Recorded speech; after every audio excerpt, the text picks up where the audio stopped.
Asia cup cricket ইতিহাসে প্রথমবারের মতো ফাইনালে মুখোমুখি হতে যাচ্ছে চিরপ্রতিদ্বন্দ্বী ভারত ও পাকিস্তান। দুবাইয়ে হতে যাওয়া এই ফাইনালে কাগজে কলমে ভারত এগিয়ে থাকলেও পাকিস্তানও নয় ছেড়ে দেওয়ার পাত্র।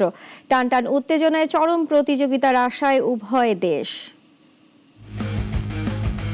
ভারতের অপারেশন সিঁদুর কিংবা পাকিস্তানের অপারেশন বুনিয়ান উন মারসুস, উভয় দেশের স্বল্প মেয়াদের যুদ্ধের পর সেটি ঘুরে আবারও ফিরে এসেছে এশিয়া কাপে।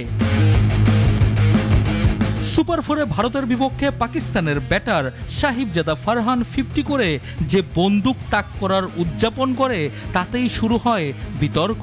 ভারতও ম্যাচ জয় করে জবাব হিসেবে দিয়েছে পাকিস্তানের খেলোয়াড়দের সঙ্গে হাত না মেলানো। তবে সেই ম্যাচে পরাজয়ের পর শ্রীলঙ্কা ও বাংলাদেশকে কুপোকাত করে আবারও ভারতের সামনে পাকিস্তান। প্রথমবারের মতো ফাইনালে মুখোমুখি দুই দেশ। এদিকে কাগজে কলমে পূর্বের রেকর্ডে পাকিস্তানের চেয়ে অনেক এগিয়ে ভারত। এমনকি দেশটির সাবেক খেলোয়াড়রা পর্যন্ত পাকিস্তানকে প্রথম সারির প্রতিদ্বন্দ্বী মনে করছেন না। ভারতের সামনে টিকতেই পারবে না পাকিস্তান, এমনও মন্তব্য করা হচ্ছে।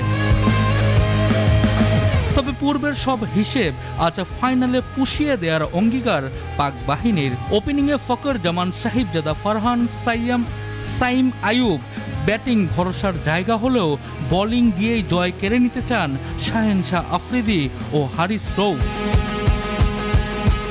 এদিকে পুরো সিরিজ জুড়ে ব্যাটিং তাণ্ডব দেখানো ভারতের অভিষেক শর্মার ওপরেই নির্ভর করছে ব্যাটিং লাইন আপ। যদি শুরুতে ভারত শিবিরে আঘাত হানতে পারে, তবে ইতিহাসও পরিবর্তন হতে পারে আজ। সানি আহমেদ, নাগরিক।